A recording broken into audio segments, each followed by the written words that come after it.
Earthquake in Japan.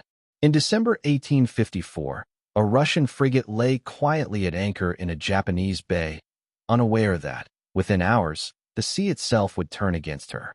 This is the report of a Russian officer who survived the disaster at Shimoda when the frigate Diana was wrecked and lost. And now, the report begins. The following account of this calamity is from notes taken by a Russian officer, descriptive of the effects felt at Shimoda when the Russian frigate Diana was wrecked and lost. On the 23rd of December, 1854, the men on board the Russian frigate Diana, being desirous of shifting their berth, sent a boat to lay out a small anchor on the bow, and at 9:30 another anchor was laid out on the quarter.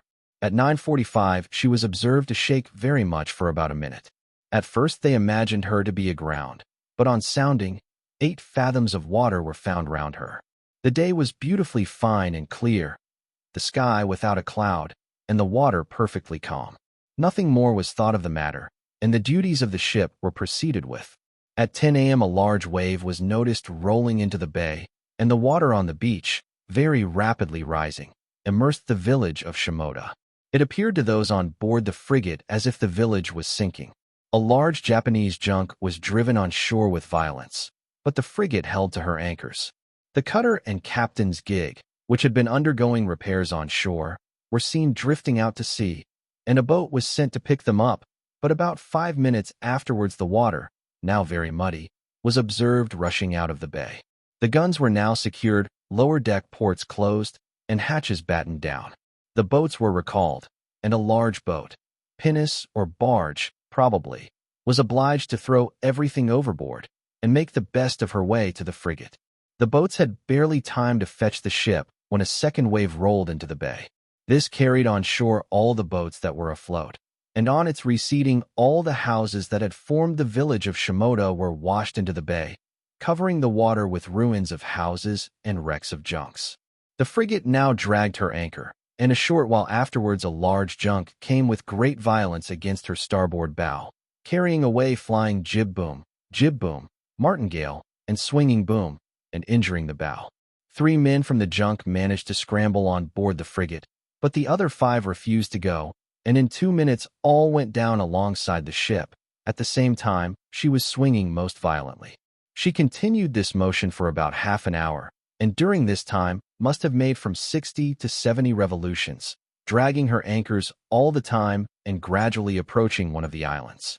The ship was now at the mercy of the waves. All command of her was lost, and at one time she fell on her beam ends, so that it was impossible to stand on deck. But from the gyration she made, no shock was felt. This lasted for 5 minutes, when the water rose and she slipped off, tearing away rudder, half of the stern post, the false keel, and a piece of keel 81 feet long, besides 2 planks. And before she righted, she described the same circles several times. One of the midship guns broke adrift and jumped across the 2 guns on the opposite side, killing 1 man and injuring 4 others. At 12 o'clock the current was less violent, and shores were got out and placed against the ship's side. At 12:30 the water again rushed into the bay with the same impetuosity, swinging the ship to and fro as before. This continued until 2:30, during which time she was on her beam ends 5 times, though not so much as before. The shores were carried away. The water rose and fell very rapidly.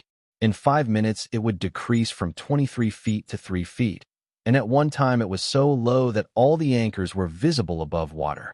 At 3 o'clock everything was still, and the ship lay in 22 feet of water, making 22 inches every hour, until finally she went down. Around, nothing could be seen but wrecks of junks and fragments of houses. From the roof of one of the latter an old woman was taken, quite insensible. Another forgotten witness of the sea's rage, and of the earthquake that shattered Shimoda and sank the Diana beneath the waves.